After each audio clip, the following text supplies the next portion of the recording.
Hello, this is Xbox Ahoy, and this is the bonus footage for the Galil weapon guide.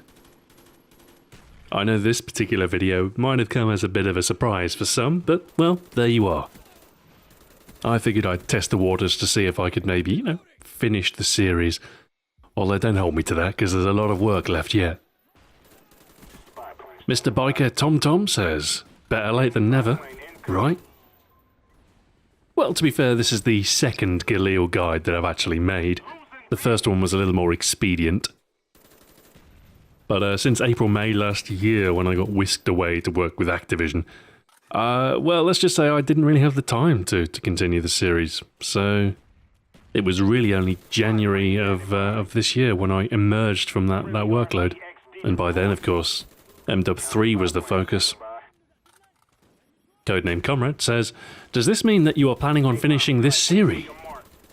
To which J. Dizzlehouse replies, does this mean you're planning on finishing your sentence? Very amusing, yes. Do I plan on finishing the series? I don't know.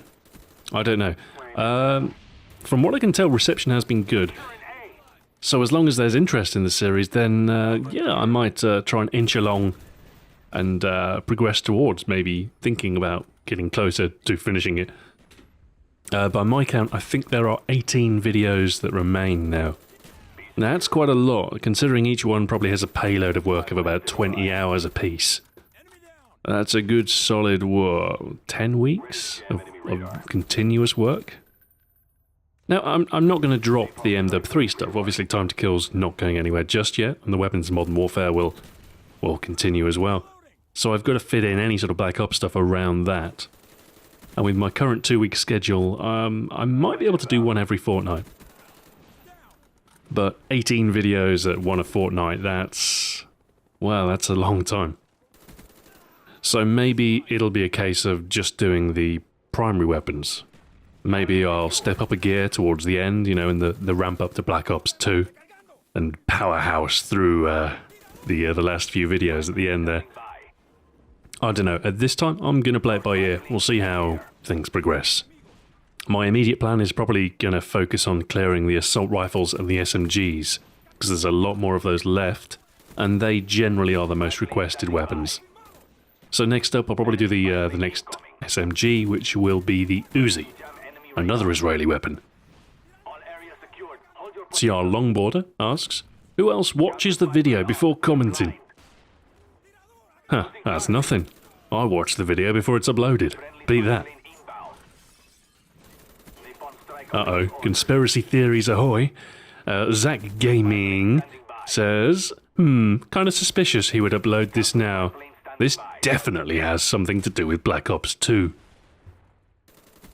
Well, all I can do is try and convince you that this was entirely my own volition, really. I'm not working in concert with Activision's marketing team. This is nothing to do with Black Ops 2. This is just me testing out some content that my audience may enjoy. A familiar format of an erstwhile series, one that's already developed and one that's reasonably easy to produce. At least compared to, developing an entirely new concept. Although I have to admit, actually returning to Black Ops just before the release of the sequel, it's kind of a good run-in to November.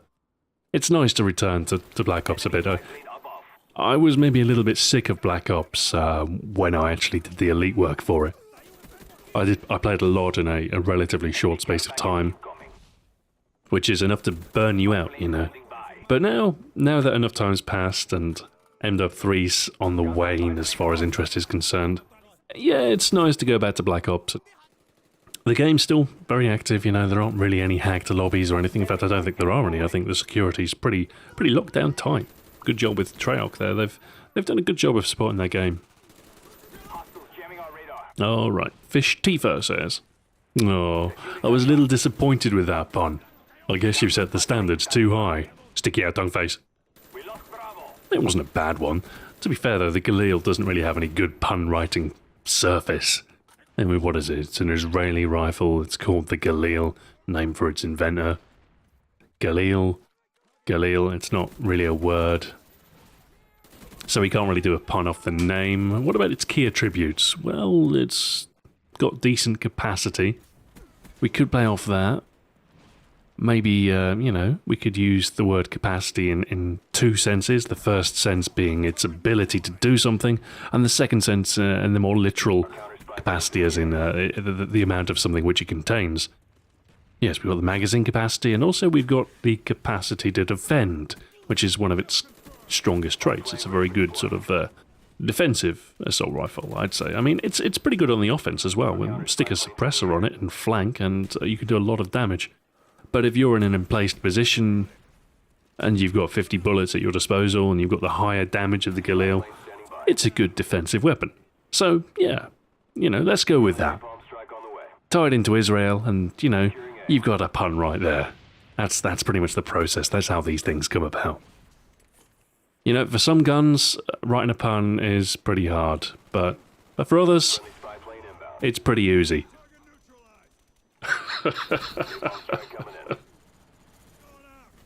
Alright, next up. Sergeant Velocity says, "To be honest, Stuart, I prefer these weapon guides over MW3.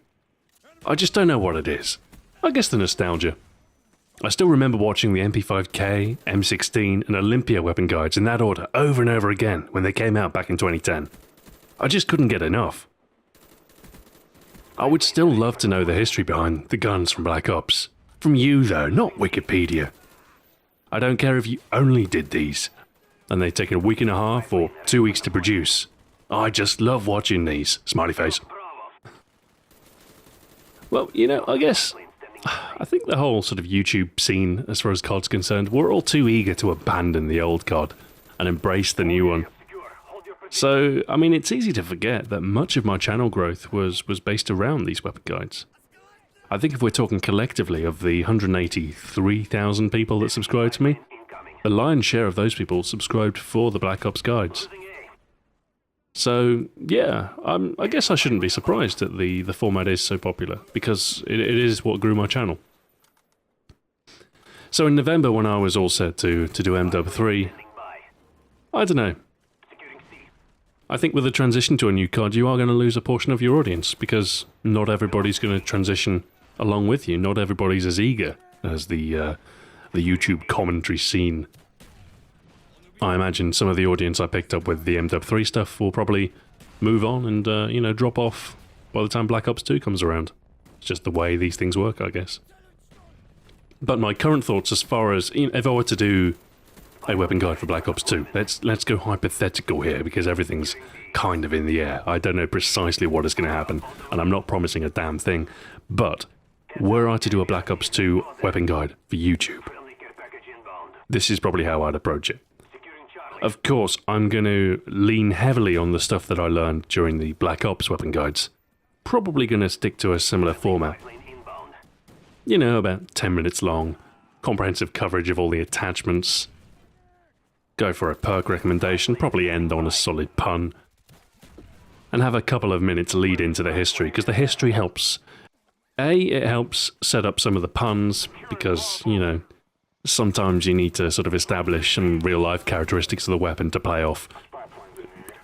Basically in cases where the gun has a boring name. And secondly, it also helps define much of the character of the gun. You know, if you know a little bit about the history, just a little sampler, you know, a minute or two, to know, you know, about when it was used, what sort of status it has, because I think that adds much to a weapon's personality. Like, you know, the M4 is the American rifle of choice. So if you want to be an American soldier, you've got to be the M4 or the M16. Or if you're British, then, you know, maybe the L86 is your cup of tea, because, you know, it's the British light support weapon. So, yeah, I mean, I don't know. The real-life stuff, like I say, it definitely helps establish much of the gun's personality. Otherwise, they're just 3D models that shoot different types of damaging hit scans. The real-life stuff fleshes them out a bit. Anyway, back on point. Black Ops 2 weapon guides. They probably will be pretty similar. What would I change? What would I change? Probably not that much, actually. I think I would probably expand on some of the ways that I present certain stuff. Just give it a more confident spin. Sometimes when you start a concept like the Black Ops stuff, stuff's a little bit nebulous. You know, you don't know precisely how you're going to do something. at this point, you know, now I'm pretty certain how to approach a project like this. I think the majority of the changes probably would be from a graphical perspective.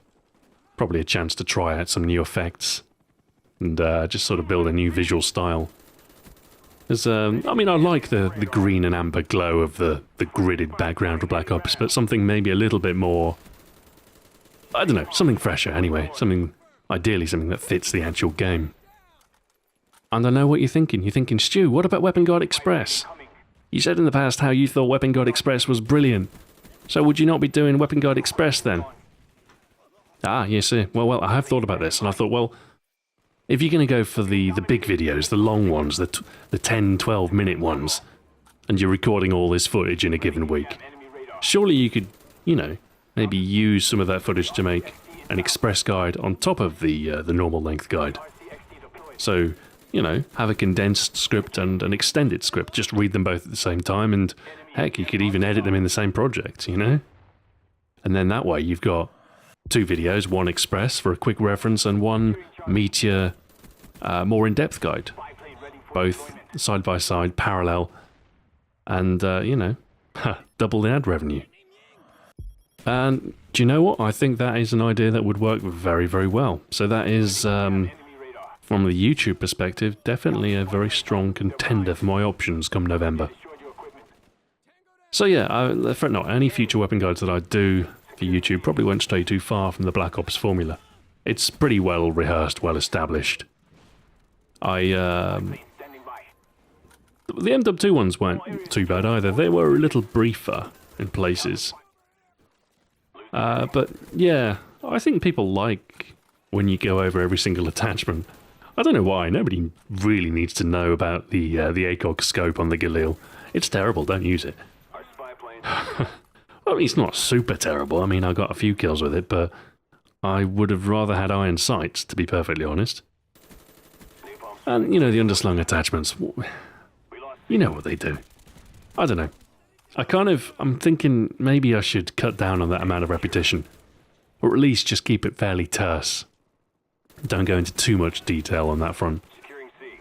But these are the issues that'll come up in the first script writing. For now, I don't know. The major challenge I think is going to be, you know, approaching the graphical side of the videos. Because I do enjoy, you know, flexing my video editing skills. So I want to do some flashy stuff. But it also has to be stuff that I can do week on week without being too much of a drag. So we'll see. We'll see what I can come up with. Hopefully nice, simple, clean graphics that are easily swapped out. But what I need to do is get a sense of what the aesthetic of Black Ops 2 is going to be. And that will come with the teaser trailer and the, you know, the first peek at multiplayer, that sort of stuff. Anyway, I've gone off on quite a tangent there. I should probably get another comment on the screen. Manka Cooley Man says, I love Black Ops. There's only 2 things that bugs me. The lag and the gun sound. They sound like toy guns. Straight mouth face. You know, I don't tend to have too many issues as far as lag's concerned on Black Ops. A ground war tends to be a little bit laggy sometimes. It's usually okay though, and Team Deathmatch is usually fine. I mean, you do occasionally run into lag spikes, but for the most part, I think it's okay. It might be because I've got reasonably good internet. Maybe that helps. But you know, lag's one of those things. You're always going to have lag in internet gaming.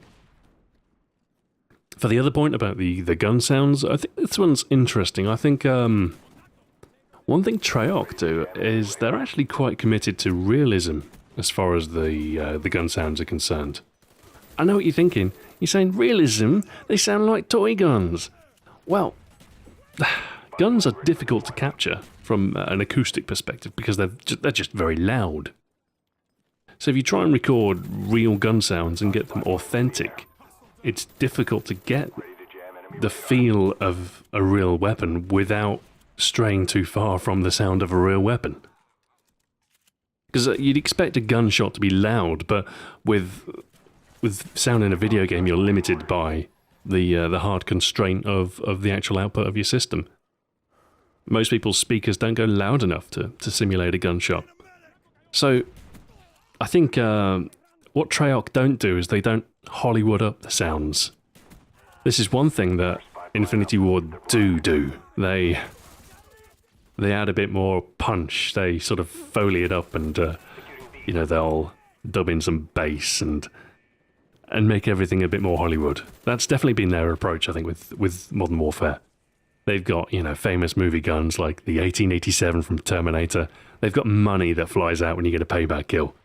They go for the very sort of movie-esque feel of the guns. And akimbo as well. Akimbo straight out of a John Woo film. Treyarch, though, they actually value authenticity. So they do go for more of a realistic sound. I remember watching, it was a video on the sounds of World at War. It was like a documentary or a mini documentary. And they actually got all of the real weapons and they fired them, they recorded them. And they recorded them not only, you know, straightforward, you know, just to firing the weapons. They actually recorded them from different distances. All sorts. Really, really authentic sounds in World at War. I'm not sure what they did for Black Ops, but it wouldn't surprise me if they went to similar lengths, you know, as far as getting the real sounds, or as close to the real sounds as possible. I think it's just, when you do sort of adhere to this realism, that it maybe doesn't sound as good as the fake alternative. It's like silencers in films, you know, you don't expect them to actually sound like they do in real life. Which is why, generally speaking, when you see a suppressor in a film, it's going to make the comical pew noise. Just one of those things, I guess. Ewan Ram says, all I hated in Black Ops was the perk Ghost. Man, that perk got me riled sometimes. Yeah, I played quite a bit of Black Ops recently for the Galil, and I've got to say, Ghost didn't really bother me. I was running Scavenger. I like Scavenger. And I never really felt like I was at a massive disadvantage. I mean, every so often, you know, someone is going to sneakily get around behind you and shoot you in the sides. It happens. But that's the entire point of a stealth perk. You know, it's like if someone's got a flak jacket on and you throw a grenade at them, they don't die. It's a perk. It's supposed to have a good effect for the wearer. And, I don't know, I think people complain rather too much about stealth perks. At least since Black Ops. I suppose, I mean, Ghost use has been fairly rampant. No doubt about that. Which probably indicates that, you know, maybe it needs a bit of a tweak, but only a soft touch, I think. I think if you nerf it too hard, then everybody will just start abusing another perk, you know? You know, one interesting idea I had for stealth in Call of Duty was, rather than completely eliminating your dot on the minimap with the radar, it would be kind of interesting if the position indicated for your blip when wearing a stealth perk was actually a couple of seconds behind where you actually were. Kind of like a UAV jammer or a UAV delay type thing going on. So, you know, if you sit in a corner, the dot is going to be precisely where you are, but if you use stealth for its intended role, for flanking, you're going to appear 2 seconds ahead of where the enemy expects you to be. People will probably find that annoying as well, but at least it encourages people to move. You know, kind of a sneaky, flanky approach. That would be interesting. That would be an interesting perk. Basically what would happen is you would catch people who are reliant on the radar, you'd catch them on the back foot. And it's adjustable as well, it's not like an on-off thing, like with Ghost. You could adjust the delay, I mean, if it's too powerful, just knock it down to a second behind.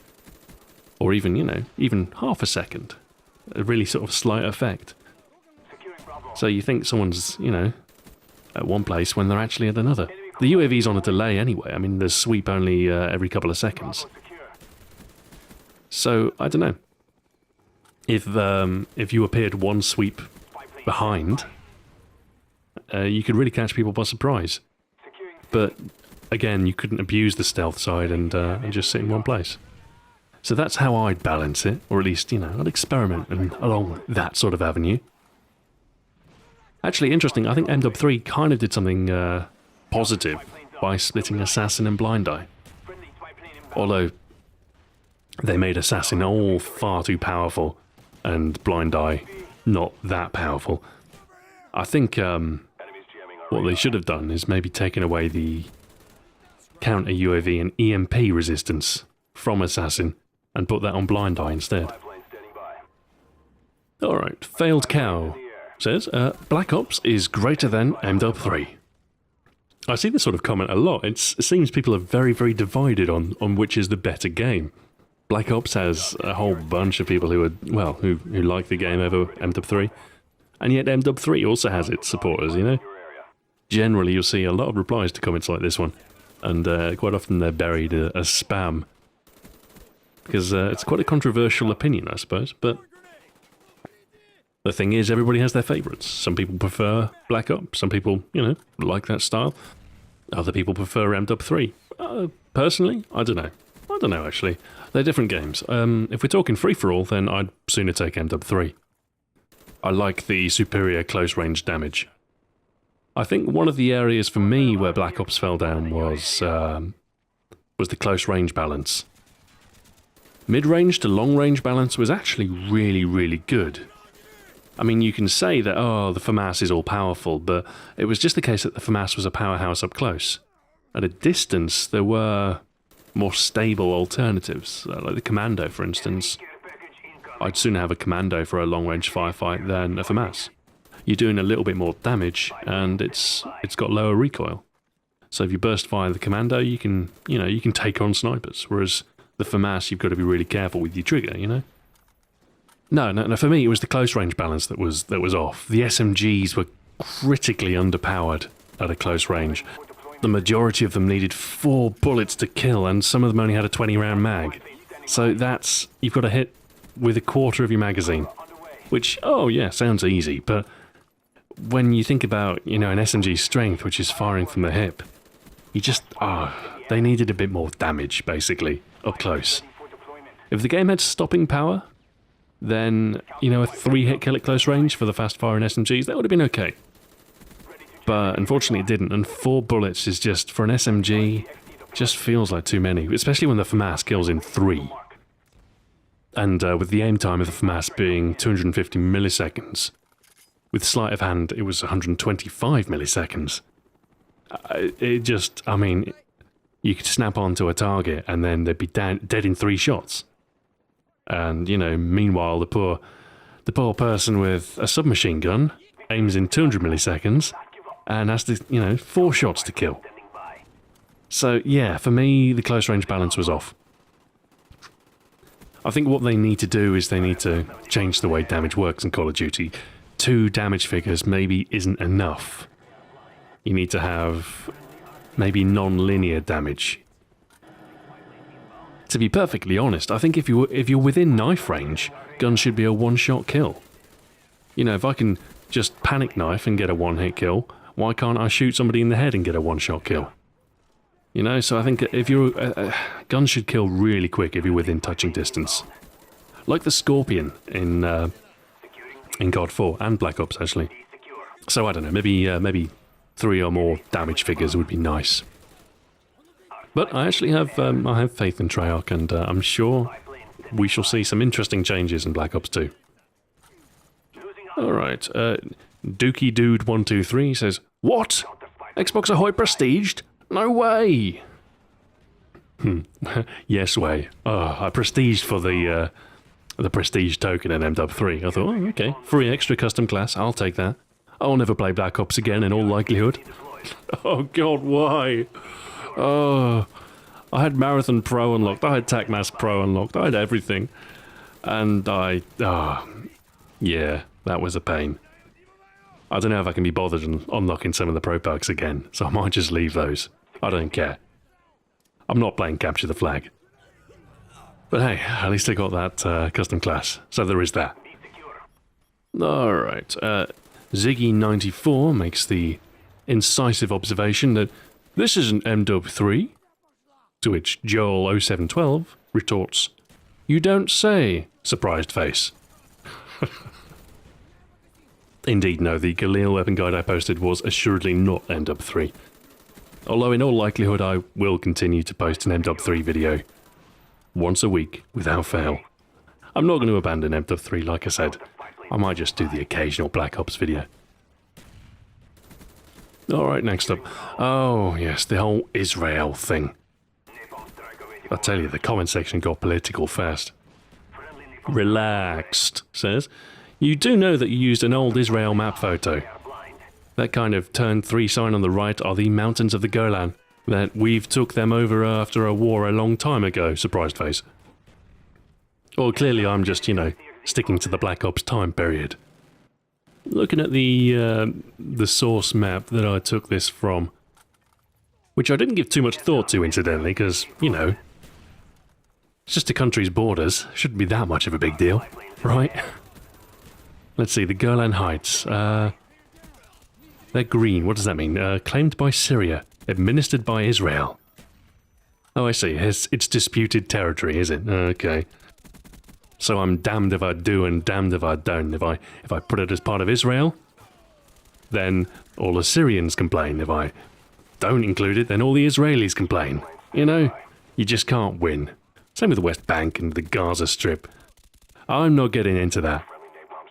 Let's just say I never claimed that the Israel map was a complete map of Israel. It's just, you know, parts of Israel assembled in a visually appealing form. I'm not disputing the legitimacy of any claims to any land.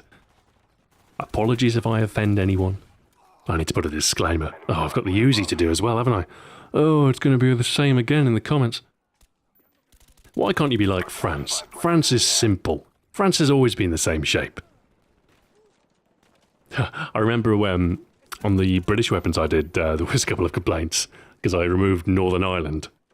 It's not because I'm, you know, on some sort of campaign to expunge Northern Ireland from the United Kingdom. It's really not. It's just that, well, Northern Ireland was kind of in the way of the text, so I thought I could just cut it out. That won't cause any problems. Oh, but then that's geopolitics for you.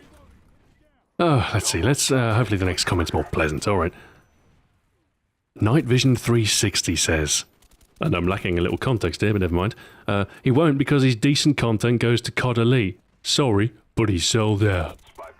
To which Denk Ops replies, lol, he didn't sell out. He still makes excellent content for this channel. No one in their right mind would pass up an opportunity to work with Activision in the capacity that he is. Oh, it's this old nutshell. Oh. Hey look, I'm making content for YouTube, you should be happy. You know, if I got a job anywhere else and I was too busy to do YouTube, it wouldn't be a big deal. It's like, oh, okay, he's got a new job and he can't post videos as often. That's fine. That's fine. Maybe, you know, when his workload subsides, he'll come back. No, he's working for Activision. He's sold out. Ugh. Yeah, whatever, you know, I ain't even mad. I'll just, you know, continue making content for YouTube. You know, that's not behind a paywall. That's viewable by all, and you know, you could either watch it or not. I don't, you know, whatever. But you know, ultimately, someone has to pay my bills, so it's a balancing act, really. You know, do I embrace YouTube or do I go the professional route? Who knows? Anyway, for the time being, I'm playing that one by ear. Next comment. Slapme126 says, "Can you please continue uploading this?" Well, it'd be my pleasure. I could upload the Galil weapon guide every week if you'd like. Actually, this kind of bothers me. When people just ask me to, you know, can you upload the Black Ops weapon guide? It's the focus on the upload, I think, that irks me a little bit. Just upload it. Just upload it. I can't just upload it because it doesn't exist. I haven't made it yet. The work is all in recording the gameplay and writing the scripts. It's not just about uploading it, you know. And they're like, no, just upload it already. It's not done. No. I see a whole bunch of comments saying, oh, he probably did this a while back. He just hasn't uploaded it. Look, if I had it done, I would have uploaded it. Do you think I've finished the series and I'm just, you know, waiting about for the laugh? Do you think that's it? I don't know. Anyway. All right, next up. Balderad says, hey, Stuart, as an Israeli citizen, I think it's wrong to show Israel without the West Bank. The West Bank is a part of Israel and will be. Ugh, I hope there are no guns from Israel in the next COD. I really do.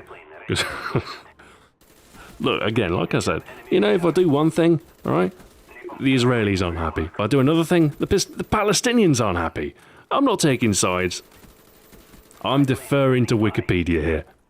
If Wikipedia thinks the West Bank should be a slightly different colour to the main portion of Israel, then I don't know. Maybe I should skip the Uzi and I'll do the Commando, a good American gun. Nobody complains about America. Oh, Stuart, on your map of America, you didn't include Puerto Rico. Technically, this is a territory of... Ah! But I digress. Anyway, on to other age-old disputes, and, yes, the old question of realistic games versus fun games. We join this dispute mid-conversation, as Legend of the Black says, I'm no COD defender, but a realistic game wouldn't be fun. No game mode is at all realistic either. Neither is spawning. Neither are sticky grenades, or dolphin dives, or arena maps, or lightning-fast reloads. Do you want to play a game in which you are given one life, and every time you're hit with a bullet, you either die or have to recover for months? That'd be great. Huh. BF3 has the same completely unrealistic elements. It's what makes war shooters fun. Well, I'm inclined to agree, actually, yes. I don't play COD because it's realistic. I play because it's, you know, kind of fun. I like the realistic elements in it. I like the fact that there are real guns. You know, that kind of... It's kind of a simulation. It's like, you know, you've got all this real hardware and you can run around with it and do stupid stuff with it. Which is, you know, it's enjoyable. Although sticky grenades, they are kind of a real thing, sort of. Kind of. What was it? The British ones, the anti-tank ones with the glue sock on the actual glass grenade type thing. They were in World at War. But yeah, I mean, like sticky Semtex, not so realistic. But, you know, it's fun. Alright, next up, I'm going to make you mad, stays true to his username, by saying, so basically, you know you're going to be taken advantage of by being okay with someone releasing their videos over a year and a half late. Shaking my head. This is what's wrong with this generation. You support the channel, your views equal money for him. You could dictate what he puts out if you didn't just bend over and take it. Next he'll do a COD 4 video, and you'll thumbs it up. Shaking my head. Oh dear. I think you overestimate the power that an audience has, at least on the individual level. I mean, sure, collectively, the audience dictates really what's profitable and what's not, but... Hey, you know what, actually, I think a COD 4 series would be pretty cool. It's something that's always kind of been on the back there, you know? I'm not entirely convinced that a guide for COD 4 is particularly necessary in this day and age, you know? What, is it 5 years after the original release? But, you know, for nostalgic reasons, it would be cool to revisit it. I think the whole sort of tirade about being taken advantage of by watching videos that are for a game that's a year and a half old. No, I think that's a little silly. Alright, next up, London Sky 1991 says, welcome back, man!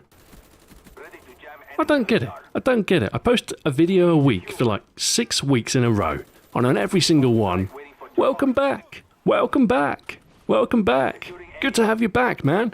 I haven't been anywhere! I've been posting videos regularly for a month and a half now! Alright, last comment. This one's a funny one. Okay, ProLegitHQ says, everyone likes so that Sam can see.